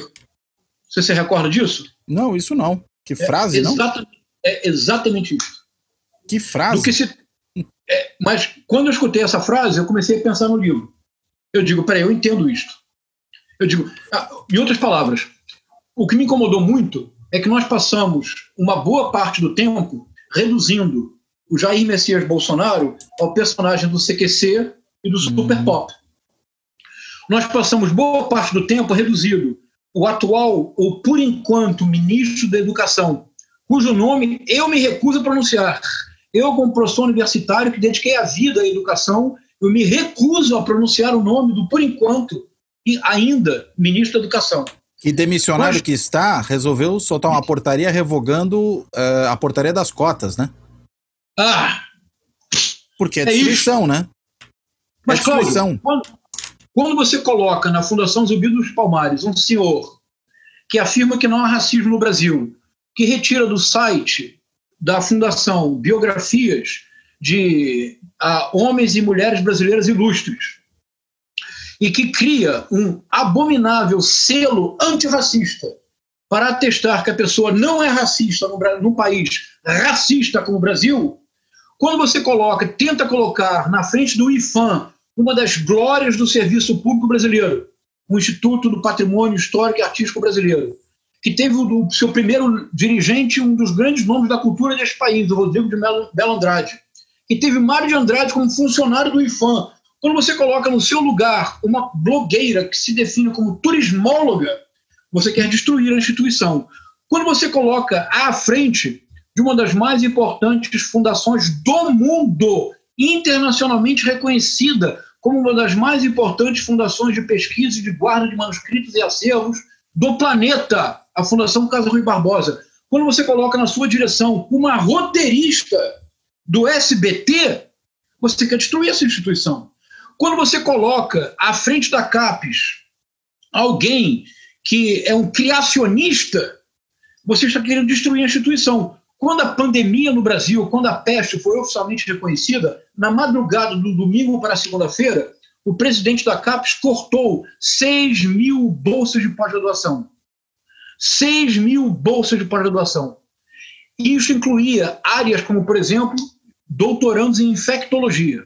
Havia doutorandos que tinham sido deslocados para estudar o Covid-19, que dormiram no domingo como pesquisadores e acordaram na segunda-feira desempregados. É importante que o seu público saiba que quem recebe bolsa no Brasil assina um documento de dedicação exclusiva. Não pode ter emprego, muitas pessoas, para assumirem uma bolsa, perdem dinheiro porque abandonam seus empregos. Depois do protesto nacional e internacional, a CAPES voltou atrás dizendo que havia um erro de digitação. É sempre assim. Ora, eles não querem privatizar tudo? Se um erro de digitação de 6 mil bolsas fosse cometida numa instituição privada, o presidente teria sido demitido, não teria? Era o mínimo, né? O mínimo. Bom, o CNPq acabou de promulgar um dos editais mais importantes do mundo. Há coisas que o Brasil fez que são notáveis. Como, por exemplo, uma bolsa... Inclusive durante a ditadura militar, né? Ditadura militar. Eles são piores do que a ditadura militar. A ditadura militar, que devemos abominar por todos os motivos, mas a ditadura militar tinha um projeto de país. Ela construiu instituições, né? Inclusive na área científica, educacional. Embrapa, a ditadura militar criou a Embrapa, criou a Embraer. A ditadura militar nacionalizou o sistema de pós-graduação, aumentou os recursos da CAPES do CNPq. Este governo é pior do que a ditadura militar e é mais perigoso. Bom, o CNPq tem um edital chamado Bolsa de Iniciação Científica, o que permite que estudantes, e são também de universidades privadas, um aluno da PUC, um aluno da FGV, podem ter bolsa de iniciação científica do CNPq. Esta bolsa é dada a partir do 3º semestre e a maior parte dos hoje mestres e hoje doutores e dos nossos colegas começaram a sua carreira de pesquisadores com esta bolsa. Eu, na UERJ, tive plenas condições de me desenvolver, porque a partir do 3º período eu ganhei a primeira bolsa de iniciação científica do CNPq de toda a Faculdade de História da UERJ, e mantive a bolsa até me formar. E foi fundamental para que, junto à minha família, eu tivesse legitimidade para continuar me dedicando integralmente aos estudos. Pois bem, o CNPq lançou um edital, e deste edital foram extraídas todas as disciplinas da área de humanidades. O ministro demissionário da Educação, ele também disse que por ele, sociologia, filosofia, não tem que ter qualquer centavo de dinheiro público, né? E você sabe por quê? Porque são pessoas como eu que fazem análise do que eles estão fazendo. Eles não querem esse tipo de análise, exatamente. É isso. Então, Cláudio, mas não quero ocupar muito seu tempo. Ou seja, é preciso só destruir. O que nós precisamos fazer? Eu creio que nós precisamos, em primeiro lugar, como conclusão, ativamente substituir a retórica do ódio pela ética do diálogo. Em lugar de ver no outro um adversário, um inimigo, em lugar de torná-lo um nada que eu possa eliminar, eu preciso ver no outro um outro eu. E a diferença enriquece a minha vida, amplia o meu horizonte. Se nós compreendermos isto, nós podemos ocupar as redes sociais, as ruas, nós podemos tornar o universo digital uma ágora, uma nova ágora, na qual a diferença será constitutiva do nosso diálogo. Se conseguirmos isto, Cláudio, o bolsonarismo definha a olhos vistos. Segundo ponto, nós precisamos compreender que o bolsonarismo ele é o primeiro movimento político no Brasil dominado pelo ódio. A retórica do ódio é apenas uma forma de trazer para a linguagem do dia a dia o ódio que faz com que o bolsonarismo não possa senão ser a criação contínua de inimigos que serão espiados publicamente nas águas digitais. Terceiro ponto, esse é o mais importante, Cláudio. Esse é o mais importante, mas é o mais agônico, e é o que eu acho que por volta de outubro deste ano produzirá um colapso para o qual precisamos nos preparar. é que o bolsonarismo tem uma contradição interna que não se resolve. Que eu posso tentar expor assim. O êxito incomum do bolsonarismo necessariamente leva ao fracasso do governo Bolsonaro. Sim, é o grande paradoxo, né? Eu chamei isso outro dia de governo movimento, né? Um governo que não quer governar, produzir política pública, né? Ele quer mobilizar, atiçar a sua base. E não é possível fazê-lo. Por quê? Não pode haver administração pública sem a consideração de dados objetivos. É muito simples.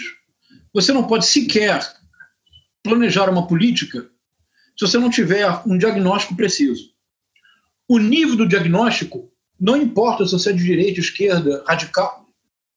Há um nível da coisa pública que não se trata do nível do isentão, isso é uma tolice, mas há um nível da coisa pública no qual, se você colocar um economista de extrema esquerda e um economista de extrema direita, há um diagnóstico no qual eles devem coincidir. Por exemplo, o montante da dívida pública, o comprometimento do PIB com a dívida, a possibilidade ou não de investimento. São fatos, dados, né? Objetivos. São fatos, são dados objetivos. Bem objetivos. No governo Bolsonaro, nada é objetivo. Nada é objetivo porque o bolsonarismo ele é um movimento político de conteúdo vazio. E isso, na campanha eleitoral, paradoxalmente, foi o grande trunfo do bolsonarismo. Porque todos que eram antipetistas, e é importante dizer, Cláudio, que o movimento de 2018 ele não foi fundamentalmente antipetista. Isso é um equívoco. Eu explico. Antipetismo lá no Brasil desde 1980. Já no Orville, no livro que foi escrito entre 1986 e 1989, o grande inimigo da fase democrática já está lá escrito, é o Partido dos Trabalhadores. Já está lá no Orville. Então, antipetismo sempre houve. O que aconteceu é que houve um momento em que a liderança carismática do Lula sobrepujou-se ao antipetismo. E, sobretudo, com a Carta aos Brasileiros, em 2002, publicada na Folha de São Paulo. Ida para o centro, né? É isso. Então, o Lula tornou-se maior que o PT. E a adesão ao Lula tornou-se mais importante que o antipetismo. A novidade que a Lava Jato trouxe para o cenário político brasileiro é que o antipetismo recrudesceu e começou a haver um antilulismo. Então, 2018 não se explica apenas como antipetismo. É antipetismo mais antilulismo. Mais o quarto elemento do bolsonarismo, que é a Igreja Neopentecostal. Mas, para voltar atrás, rapidamente. Então, o bolsonarismo como conteúdo vazio permitiu que todos projetassem no Bolsonaro o que desejavam. O mercado financeiro projetou o Paulo Guedes. A classe média, eternamente udenista, projetou o Sérgio Moro. As classes mais baixas, que com toda razão, as classes socialmente mais desfavorecidas, que com toda razão têm na segurança pública a preocupação dominante do seu cotidiano, essas classes projetaram no Bolsonaro a imagem do exército, do capitão e da ordem. Como conteúdo vazio, o bolsonarismo pôde tudo absorver, inclusive o seu núcleo, porque a linguagem do bolsonarismo passou a ser o sistema de crenças do Olavo de Carvalho. Quando o Eduardo Bolsonaro declara, e já o fez inúmeras vezes, o nosso precursor foi Olavo de Carvalho. Sem Olavo de Carvalho nós não estaríamos aqui, ele tem razão. Como linguagem, porque não há política sem linguagem. O dilema da esquerda hoje é que a esquerda perdeu a linguagem que tinha. Mas isso é outro programa. Então, o bolsonarismo, quando chega ao poder, enfrenta de imediato um problema. É porque o bolsonarismo, se nós usarmos uma metáfora que certamente seria aprovada pela família Bolsonaro, o bolsonarismo é o primeiro movimento triápico da política brasileira. Porque o bolsonarismo ele vive de inventar inimigos em série que mantém as massas bolsonaristas permanentemente excitadas. É uma excitação permanente. Mas a este priapismo político corresponde uma absoluta impotência administrativa. Porque você não tem como administrar um país. Cláudio, você não teria como administrar um departamento de universidade se você não levar em consideração dados objetivos. Claro. Então, o êxito incomum do bolsonarismo. E nós precisamos, de maneira intelectualmente honesta, reconhecer. Nenhum de nós jamais imaginou que o bolsonarismo seria capaz de manter uma massa mobilizada de maneira permanente por tanto Nenhum de nós imaginou. Nenhum de nós imaginou que o Jair Messias Bolsonaro, o capitão, que não consegue reunir duas frases complexas em sequência, o capitão para o qual sempre há unióbio. A unióbio mesmo, que seria a solução da economia, a unióbio da peste, que é a cloriquina, sempre há uma panaceia, porque ele não é capaz de conceber um mundo complexo. O mundo é simplesmente inimigo, aliado. Ou há uma solução mágica ou não há solução alguma. Nós não imaginamos que o Jair Messias Bolsonaro poderia ter se transformado em uma liderança messiânica. Temos a humildade de reconhecer. Então, o êxito incomum do bolsonarismo implica necessariamente o fracasso retumbante do governo Bolsonaro. Então, o bolsonarismo é um movimento destinado a definhar. E autodestrutivo, né? É autodestrutivo. Quanto mais alto ele vai, maior será a queda necessariamente. Mas eis o dilema. Infelizmente, e é preciso repeti-lo 1000 vezes, infelizmente, com o advento da peste do Covid-19, tudo se acelerou. Porque se nós tivéssemos, Cláudio, uma economia minimamente estável, imaginemos que em 2019 a economia crescesse 2%. Imaginemos que também 2% em 2020 e 2% em 2021. Seria, num período de 4 anos, o crescimento de 7,1%. Dada a característica da economia brasileira da última década, em 4 anos crescer 7,1% seria uma vitória excepcional. Ele estaria reeleito, praticamente. Ele poderia passar os 4 anos nesta delirante guerra cultural.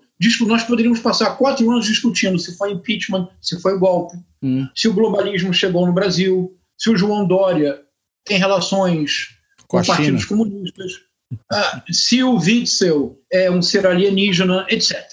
Nós poderíamos passar 4 anos produzindo narrativas, produzindo inimigos em série. Na minha perspectiva, por altura do 2º ou 3º ano de governo, o colapso seria inevitável, porque não é possível. Em algum momento a realidade cobra o seu preço. Em algum momento a sua conta bancária chega no vermelho. E quando ela chega no vermelho no Brasil, que nossos bancos, muito generosos, cobram juros que deixariam o mercador de Veneza shakespeariano envergonhado, o Shylock teria vergonha de cobrar os juros que os bancos no Brasil cobram.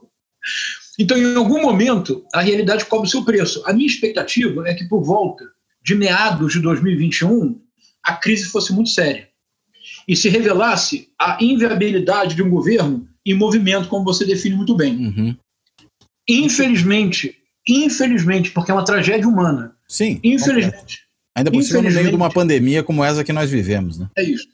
E neste caso, pensemos em apenas 2 momentos. E você vê que eu estou tentando fazer uma espécie de etnografia do presente. Pensemos em 2 momentos. O Ministério da Saúde, que já se completa 1 mês sem ministro efetivo, é o único país do mundo em que, meio a uma peste, pode se dar o luxo de passar 30 dias sem ministro efetivo. Nem o Gabriel Garcia Marques, na sua Macondo colombiana, imaginaria tal. É que eu imagino que ele seja o ministro efetivo. Ele só não é declarado como ministro efetivo para justamente estar resguardado, né? Não, totalmente de acordo, mas do ponto de vista simbólico é muito importante. Sim, claro. Agora veja, quais foram as 2 últimas atitudes importantes do Ministério da Saúde? Contratar um senhor que, de forma inacreditável, deveria, por assim dizer, ser um mago dos números. E ele se chamava Carlos Wizard. Exato.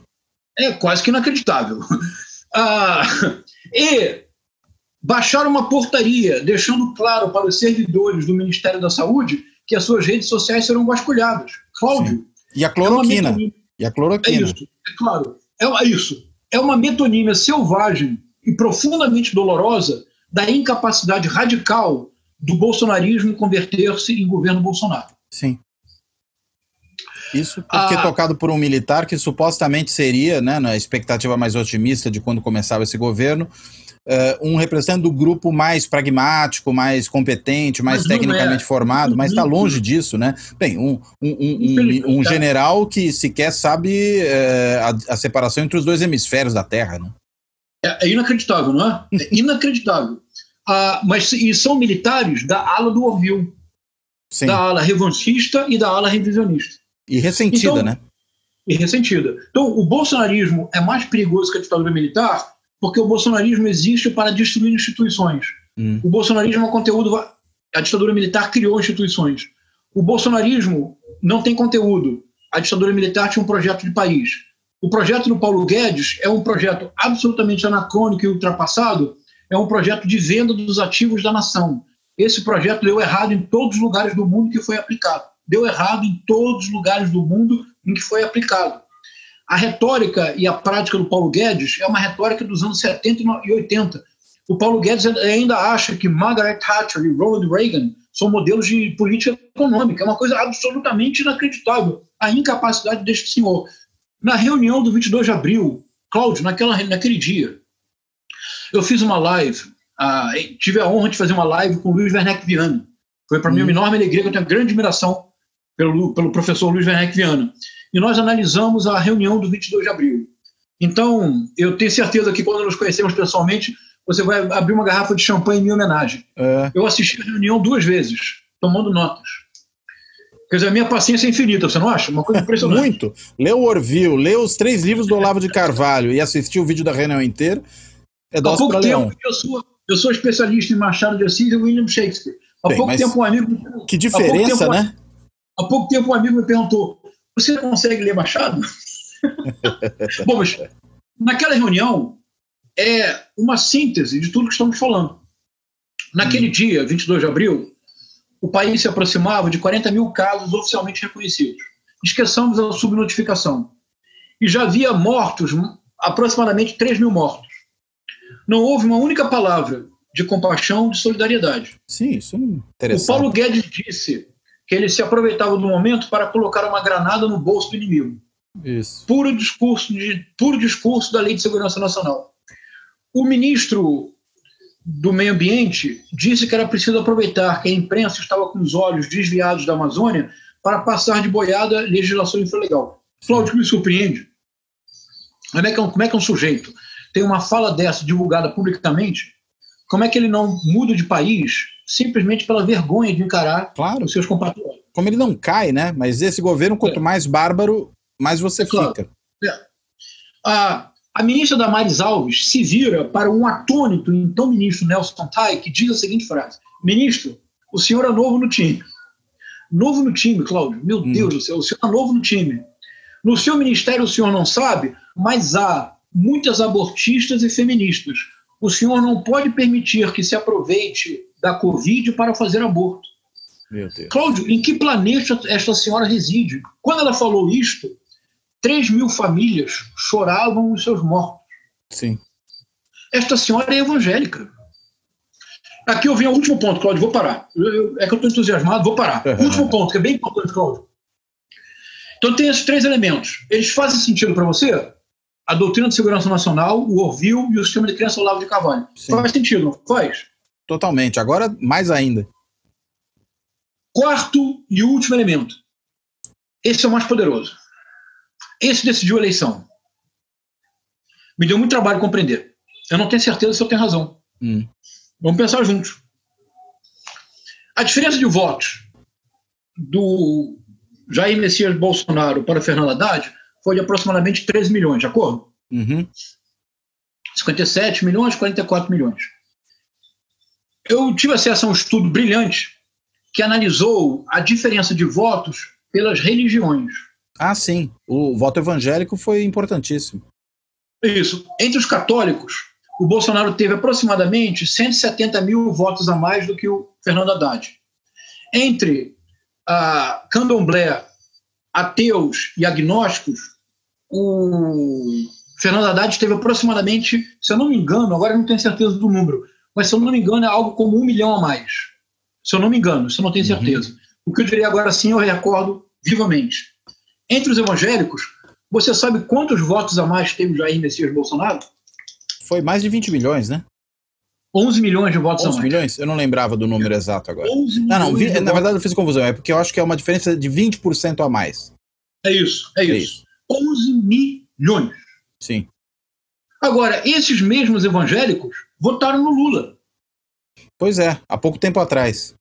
Há pouco tempo atrás. A Dilma Rousseff esteve presente na inauguração do Templo de Salomão. Sim. Que você sabe que arquitetonicamente, na verdade, é o Templo de Herodes. Mas eu acho que exigir coerência arquitetônica do Bispo Macedo é uma impertinência. Esse, inclusive, é um tema para uma próxima conversa, a gente discutir a questão estética do bolsonarismo, né? Não só a mão de arminha, mas várias outras coisas, né? Agora, me acompanha aqui num ponto, Cláudio. Eu tenho uma hipótese. A Igreja Universal, desde que assumiu um projeto de poder, realizou uma conversão teológica fundamental. Os mais jovens não lembrarão, mas eu e você lembramos, Cláudio. Quando a Igreja Universal começou, a pregação era em torno de Cristo. Sim. Era Jesus Cristo, o grande nome da Igreja Universal. Você lembra disso? Sim, agora é o Velho Testamento, né? Exatamente. Agora a Igreja Universal é veterotestamentária. O Bispo Macedo deixou crescer uma barba evangélica. Mas parecer com um rabino, né? É isso. A Arca do Templo de Salomão é a Arca da Aliança. Mas por que Templo de Salomão? Por que essa deriva veterotestamentária? Ora, não é possível ter um projeto de poder se você realmente abraça o Evangelho de Cristo. Porque a César o que é de César, a Deus o que é de Deus. Agora, se você erige um Templo de Salomão, Salomão foi imperador. Sim. Davi foi imperador. Então, esse é o primeiro ponto. Segundo ponto, e aqui é uma convergência inesperada, mas muito forte. Se eu estiver certo, nós precisamos trazer os evangélicos para o nosso diálogo. Temos que encontrar uma linguagem para isto. O Edir Macedo lançou em 2019 um livro. Eu nem preciso dizer que eu li, não é? Sim, claro. Você tem essa vocação para sofredor. O livro o título, eu não sei se eu lembro corretamente o título todo, mas é mais ou menos assim. As Batalhas da Fé. Como vencer, ou então a Guerra da Fé, as Batalhas da Fé. Não, nada a perder? Como vencer, isso é o título do filme. Nada a perder. É como vencer as batalhas do dia a dia. Cláudio, tudo fez sentido para mim. A mentalidade, a visão de mundo neopentecostal, sobretudo da Igreja Universal do Reino de Deus, é uma visão agônica e bélica. O cotidiano é uma batalha constante contra o mal. E o mal mesmo. Eu assisto os programas evangélicos da televisão. Há uma sessão, você não vai acreditar nisso. Há a sessão do descarrego. Sim. Descarrego. Que é um exorcismo, né? Exorcismo, mas exorcismo mesmo. Porque os fiéis recebem o demônio, o demo, o capiroto, o que não tem nome, o avesso, o invertido. E o mais impressionante é como são todos demônios muito fracos. Porque depois de 3 ou 4 minutos da pregação, o demônio vai embora. Né? Não é um demônio que é fraco. É o pastor que é forte.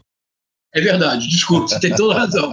A pregação tem força, né? Exato. Quero dizer o seguinte, a visão de mundo neopentecostal é que o cotidiano é uma batalha permanente. É uma batalha permanente contra as forças do mal, que querem dominar a nossa alma. Por isto, o cotidiano é uma superação constante. É uma superação constante que só pode ser feita porque existe. Agora veja, nas nossas vidas, desde que nascemos e temos consciência, existe permanentemente um mal que procura nos acossar para nos dominar, e assim, ao dominar individualmente, cada um dos crentes dominará todo mundo, e o mundo será convertido ao mal. Desde 1922, não se passou na República nem sequer um único dia sem o qual uma intriga de vastas proporções internacionais tente tornar este país de dimensões continentais uma China tropical. Percebe? Sim. Os dois se unem. Houve uma convergência inesperada, mas muito poderosa, entre o sistema de crenças Olavo de Carvalho, a matriz narrativa do Orville, a eliminação do inimigo e o discurso veterotestamentário das igrejas neopentecostais. Há um inimigo constante, insidioso. E assim como a esquerda... Que é sempre vermelho, né? Seja o capeta, sejam os comunistas. Isso. E veja, Cláudio, assim como a esquerda infiltra, não é mais uma guerra aberta, é uma infiltração pelas instituições da cultura. Insidiosa. O mal também não é... É isso. Também o mal também é insidioso. Ele se infiltra no coração dos fiéis. Sim. É uma convergência inesperada e é muito forte. Então, qual é a força das igrejas neopentecostais no Brasil? Que nós nem sempre compreendemos. As igrejas neopentecostais oferecem para os 40 milhões de evangélicos visão de mundo, linguagem e estrutura retórica. Qual é a estrutura retórica? Assista aos cultos pela televisão das igrejas evangélicas.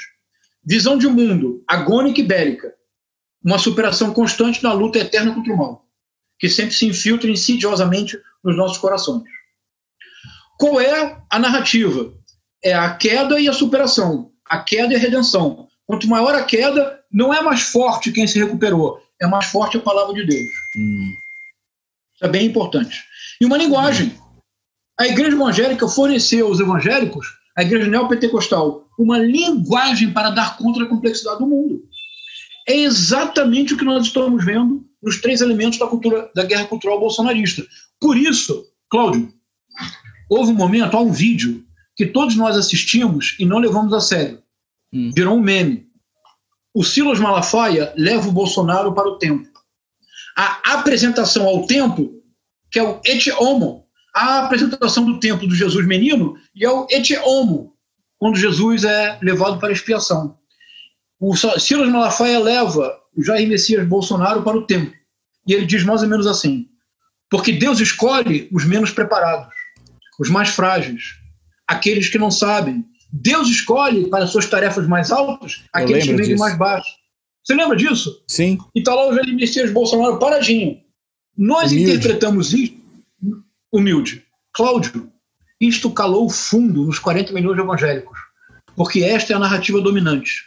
Isto o torna o mais ungido de todos. Ele é o mais humilde, os humildes serão erguidos, né? É isso. Os humilhados e ofendidos, a eles o reino do céu. Exatamente. Então, esta cena os últimos serão os Malafaia, primeiros e assim vai. Então você percebe o trabalho que eu estou tentando fazer, não é, Cláudio? Claro, muito interessante. Eu estou levando a sério, eu não estou contestando, eu estou saindo da caricatura para a caracterização. Isso é fundamental. E eu aceito tudo que eles dizem, e eu tento fazer uma descrição do que está acontecendo para mostrar para a sociedade. Dizer, olha, isto levará, a retórica do ódio não pode senão esgarçar completamente o tecido social brasileiro como nunca aconteceu antes. Cenas de senhores salmistas invadindo cemitérios para desrespeitar mortos se tornarão o nosso cotidiano. O bolsonarismo não tem projeto algum, é pura destruição. Ele pode dizer que conhecereis a verdade vos libertará, mas só há ódio no coração bolsonarista. Sim. E, Cláudio, o ressentimento, o revanchismo é tão grande. Você se recorda qual é a epígrafe do livro Brasil Nunca Mais? Você se recorda? Não, eu tenho até o livro, mas não me lembro. Você vai ficar chocado. Você se recorda? Fazemos um suspense para o seu público.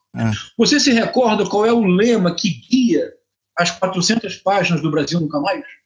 Você se recorda onde reside a esperança do projeto Brasil Nunca Mais? Porque o projeto do Brasil Nunca Mais não era um projeto revancista. Não era um projeto de impor muros nem cavar trincheiras. A esperança do projeto Brasil Nunca Mais era criar pontes, era abrir a esperança de um novo Brasil. Você lembra qual era a epígrafe, qual era o lema do projeto Brasil Nunca Mais? Sinceramente, não. Conhecereis a verdade, e a verdade vos libertará. Puxa vida, resgatada pelo avesso agora. Até nisto, pelo avesso. Pois. Conhecereis a verdade, e a verdade vos libertará. Então, este é o trabalho que eu tenho feito. Muito bem. Nesse período, e toda minha intenção é, primeiro, reconhecer o limite do meu trabalho. Eu estou me limitando deliberadamente ao cenário brasileiro. E toda minha tentativa é de construir este cenário, criar linguagem, mostrar para as pessoas. Eu não vou atacar nenhum bolsonarista. Eu compreendo profundamente que quando a extrema-direita faz crítica ao Superior Tribunal Federal, ao Congresso, eu compreendo perfeitamente, eu também faço. A nova república, Cláudio, nós precisamos, com honestidade intelectual, reconhecê-lo. Hoje, nós precisamos defender com unhas e dentes as instituições.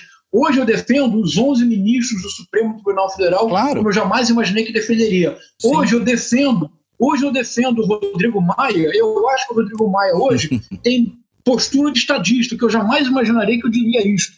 Pois é. Mas nós precisamos reconhecer que a nova república fraudou as nossas expectativas. Sim. Porque a nova república, em alguma medida, ela eternizou os privilégios patrimonialistas do sistema público brasileiro. Os privilégios que os juízes, desembargadores e procuradores se atribuem neste país são obscenos e nababescos. Verdade. O dinheiro que se perde com assessores nas assembleias legislativas de todo o país é um dinheiro que permitiria reconstruir o país. No executivo, por exemplo, os gastos do cartão corporativo do presidente Bolsonaro são obscenos. Nós precisamos, não é porque a extrema-direita hoje já está com o Superior Tribunal Federal que eu vou dizer que os privilégios não são obscenos. Os privilégios que os três poderes se atribuíam neste país inviabilizam o país a longo prazo. Nós precisamos de uma reforma pública profunda, mas esta reforma pública é de uma polis. O bolsonarismo é apenas capaz de imaginar uma polis pós-política, profundamente autoritária. E, Cláudio, anote o que eu estou dizendo. Por volta de setembro e outubro, provavelmente a peste já controlada, a recessão econômica explodirá. Sim. Os casos policiais envolvendo a família Bolsonaro estarão cada vez mais recrudescidos. Para o Jair Messias Bolsonaro, Cláudio, não há opção. Ou é um melancólico final de governo que nem sequer principiou a existir, seria um Jânio Quadros. Seria a nossa melhor opção. Não vai acontecer, porque este final melancólico implicaria que a Polícia Federal chegaria no gabinete do ódio e que o Ministério Público Federal do Rio de Janeiro chegaria no Flávio Bolsonaro e que nós explicitaríamos as relações que nós supomos serem muito fortes entre a família Bolsonaro e as milícias no Rio de Janeiro. A simples queda de poder não é suficiente para o Bolsonaro, porque não é apenas uma queda de poder, é a debacle total. Sim, por isso, da família, inclusive, é derrocada inclusive da família, né? É isso. Por isso, para o Bolsonaro, a opção é a escalada golpista. Sim. Por volta de outubro, isto vai explodir. O que nós precisamos é criar linguagem e deixar claro para todos que a retórica do ódio do bolsonarismo corresponde à doutrina de segurança nacional e ao desejo de eliminação real do inimigo. Mas, para o bolsonarismo, inimigo é todo aquele que não pensa como Jair Messias Bolsonaro. Ou seja, inimigos são todos. Se não está comigo, é contra mim, né? Que é a lógica do pensamento totalitário também. Completamente. É puro Carl Schmitt. Exato. É claro que o Jair Bolsonaro... É isso, exatamente. Que é a política cordial, levada pelo coração, que só tem ou aliados de fidelidade canina ou inimigos fidalgais. Exato. E o bolsonarismo, se chegar ao poder e se der o golpe, Cláudio, eu e você corremos riscos físicos. Eu sei. Eu já avisei os meus parentes na época da eleição. Corremos riscos físicos. É verdade. Eu reconheço isso. E é muito importante que as Forças Armadas saibam que nenhum de nós tem vocação para herói. Isso é ridículo. Sim. Mas nenhum de nós aceitará viver com medo. Claro. Se houver um golpe, as Forças Armadas terão que assumir as consequências de ter a responsabilidade, né? A responsabilidade histórica. Exato. A responsabilidade histórica. Qual é a nossa opção? É tentar evitar que isto ocorra disseminando utopicamente. Sejamos utópicos. Não tenhamos medo de abraçar uma utopia do possível. Tentemos fomentar ao máximo a ética do diálogo. Tentemos explicitar do que está acontecendo. Tentemos expor as vísceras do bolsonarismo e do sistema de crença Olavo de Carvalho. Disto, só o que pode sair é ódio. Não há nada além de ódio neste movimento. É o primeiro movimento político da história brasileira movido pelo ódio e pelo desejo de destruição. Isto é algo muito assustador. A ditadura militar não era movida pelo desejo de destruição indiscriminado. Sim. De novo, precisamos de uma maneira intelectualmente honesta reconhecê-lo. O bolsonarismo é muito mais perigoso do que a ditadura militar. Precisamos nos unir, Cláudio, em defesa da democracia. Eu tenho lançado uma campanha, brincando, digo que é uma campanha. Unidos em 2020, divergir em 2022. Certo, eu acho que é isso mesmo. Muito bem. João, foi uma conversa ultra interessante. Fiquei com muita vontade de que o livro saia logo, e acho que quem nos assiste ou nos ouve também. Por isso que acho que a conversa rendeu bastante, inclusive. Mas eu peço desculpas por ter falado muito. Não tem problema. Falou muito, mas falou bem, vamos dizer assim, para inverter o adágio, né? E a gente certamente retoma essa conversa um pouco mais à frente, né? Inclusive acho que pegando alguns outros aspectos aí, porque por mais que temos falado bastante, sempre sobra alguma coisa, e eu acho que uma das questões que é explorar bastante essa questão da linguagem, da estética, eu acho que é muito importante. Então eu quero te agradecer, vou fechar por aqui o programa, agradecer àqueles que nos assistem, só pedir o último recado seu. Repete o nome do livro, a editora e a previsão de lançamento. Isso. O livro se chama Guerra Cultural e Retórica do Ódio, Crônicas do Brasil, é editora Caminhos, e a previsão de lançamento é a primeira quinzena de julho. Muito bem. Aproximadamente 15 de julho. Cláudio, quero agradecer muitíssimo a você pelo diálogo, acompanho seu trabalho há bastante tempo, é uma alegria grande ter tido essa conversa com você. E peço desculpas pelo entusiasmo que às vezes me leva a falar muito. Não tem problema nenhum. Então, agradeço a todos. Esse Fora da Política Não Há Salvação fica por aqui e até a próxima.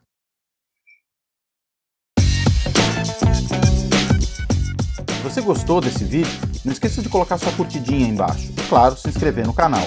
Além do canal do YouTube, o Fora da Política Não Há Salvação está disponível também no podcast, em mais de 16 agregadores de podcasts. Acompanhe a gente. Um abraço e até a próxima.